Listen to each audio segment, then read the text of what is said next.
Valentine's week అని చెప్పేసి ప్రేమికుల రోజు అని చెప్పి ఒక వారాన్ని అయితే పెట్టుకున్నారు. సో అలా పెట్టుకోవడం దానిపైన మీ అభిప్రాయం ఏంటి? రోడ్ల మీద చిత్తకర్తులు కుక్కలు తిరిగి అని చెప్పేసి అవుట్లకు గుళ్ళు లీవ్ ఇచ్చుకుంటూ పోతే ఇంకా ప్రజలు గవర్నమెంట్ అంతా దొబ్బుకోవాల్సింది.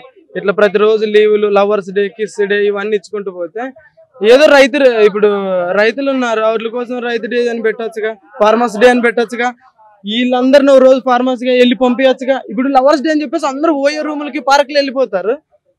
మన ఇప్పుడు ఫార్మర్స్ డే అని చెప్పేసి ఓ రోజు పెట్టి మొత్తం అందరినీ పొలాలు లేక దొబ్బితే వెళ్ళి పని చేస్తారు కదా, వెళ్ళరు. వీళ్ళు ఇది ఏంటంటే వీళ్ళు కోరికలు తీర్చుకోవడానికి మాత్రమే లవర్స్ డే అని పెట్టుకుంటారు, కానీ దాని గురించి ఏది రాదు. ఏంటంటే కొన్ని ఫార్మసీ కంపెనీలకి లాభం, ఓయో హోటల్స్కి లాభం, పార్కులు చెట్లు నష్టం, మళ్ళీ దాన్ని పెంచుకోవడానికి 20 రోజులు మళ్ళీ వీళ్ళు కష్టపడాలి. మీ లైఫ్ లో ఏదైనా లవ్ స్టోరీ ఉందా? అంత సాహసాలు వద్దాం. ఎందుకు మీకు లవ్ అంటే ఇష్టం? లవర్ అంటే ఇష్టం లేదంటే దొబ్బుతారని తెలుసుగా. బ్రేకులు లేని బండి నడపడం, అమ్మాయితో తిరగడం ఒకటే. అది అందరిది తప్పు అంటారా? మరి అమ్మాయిలది ఇప్పుడు ఇష్టంగా ప్రేమించినప్పుడు హ్యాండ్ చేయడం తప్పు.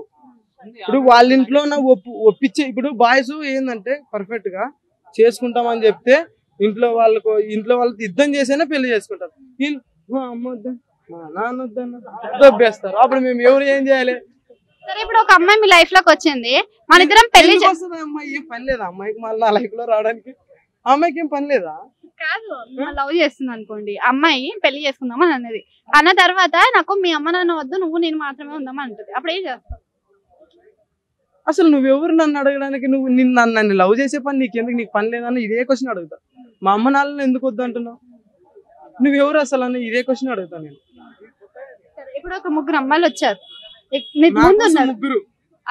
సరే సరే, ఊహించుకోవడానికైనా మళ్ళీ వీడియోలో చూసుకోవడానికే బాగుంటది. ముగ్గురు అమ్మాయిలు ముందున్నారు. ఒక అమ్మాయి పెళ్లి చేసుకుందామంటది, ఒక అమ్మాయి లవ్ చేసుకుందామంటది, ఇంకొక అమ్మాయి ఓయకు పోదామంటది. ముగ్గురులో ఏ అమ్మాయికి మీరు వేసి చెప్తారు?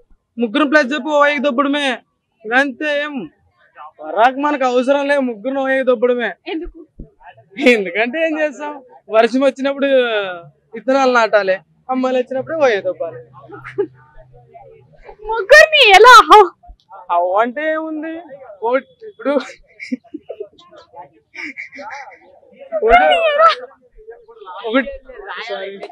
మామూలు జరుగుతుంటాయి అవి. అవన్నీ ఎక్స్ప్లెయిన్ చేయాలంటే మళ్ళీ మా నాన్న చూస్తాడు, రచకరాదు. మా నాన్న నాకొద్ది గొప్పడు. ఈ డైలాగ్ మా నాన్న చెప్పాడు, వర్షం వచ్చినప్పుడు విత్తనాలు నాటాలనరా అన్నది మా నాన్న చెప్పిన డైలాగ్, నాకు తెలియదు. Thank you.